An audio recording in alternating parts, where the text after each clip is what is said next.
देखो ये है हमारा फाइनेंशियल प्लानिंग का क्वेश्चन है और बहुत सिंपल क्वेश्चन है। मैं आपको इतना सिंपल बता दूंगा, आपको बहुत इजी आ जाएगा। देखो क्वेश्चन पहले समझने की कोशिश करो। अगर आपने क्वेश्चन समझ लिया तो आप बखूबी इसको सॉल्व कर सकते हो। समझ में आया?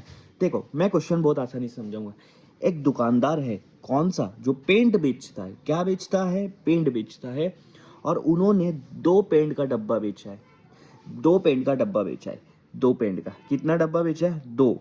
टीन का डब्बा दो बेचा है, जिसमें से एक की जो कीमत है वो 2800 है। एक की कीमत कितनी है? 2800। तो दो टीन की कीमत कितनी होगी? 2800 मल्टीप्लाई बाय 2 करना पड़ेगा आपको।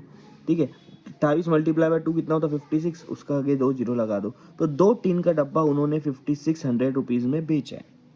इतना समझ में आया? हाँ, अब उसके बाद अब आप देखो, उन्होंने बोला ये टैक्सेबल अमाउंट है, मतलब जो भी जीएसटी लगेगा इसके ऊपर लगेगा। जो भी जीएसटी लगेगा इसके ऊपर लगेगा। ठीक है, तो अब आगे उन्होंने जीएसटी की बात की। उन्होंने बोला है कि जीएसटी इस पे लग रहा है 28%। किस पे लग रहा है? ये अमाउंट पे। अब दो बेचा है तो दोनों पे जीएसटी लगेगा, ऐसा थोड़ी एक पर लगेगा। तो टोटल अमाउंट पे हम जीएसटी निकालेंगे। तो जीएसटी आपको जीएसटी का रेट निकालना है।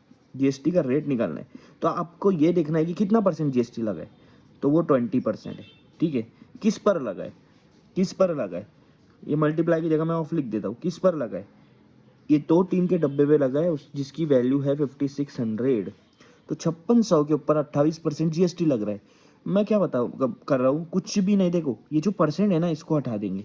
कुछ बाहर से लाने की जरूरत नहीं, परसेंट को हटा देंगे। और रूल है, परसेंट को हटाते तो नीचे 100 आ जाता है।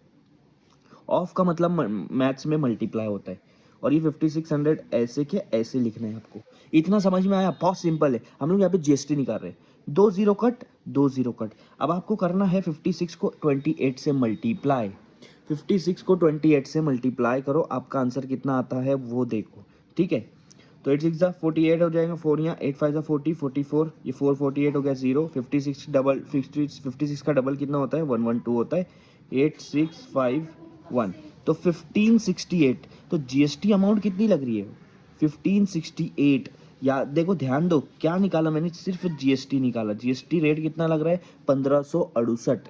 लेकिन हमको क्वेश्चन पूछा है कि सीजीएसटी का अमाउंट कितना होगा और एसजीएसटी का अमाउंट कितना होगा। अमाउंट दिया हुआ है क्वेश्चन में कि सीजीएसटी का अमाउंट कितना है और एसजीएसटी का अमाउंट कितना है, परसेंटेज नहीं पूछा है। ठीक है, तो जाहिर सी बात है, जीएसटी जो आपका निकलता है ना, वो दो भाग में कन्वर्ट होता है। एक सीजीएसटी में और एक होता है एसजीएसटी में।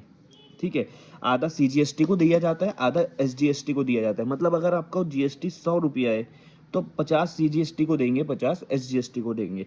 तो अभी जीएसटी आपके पास 1568 है। कितना है? 1568 है। तो उसका हम लोग को आधा करना पड़ेगा। ठीक है, 1500 का आधा 750 होता है। और 68 का आधा कितना होगा? 34। 784, 784।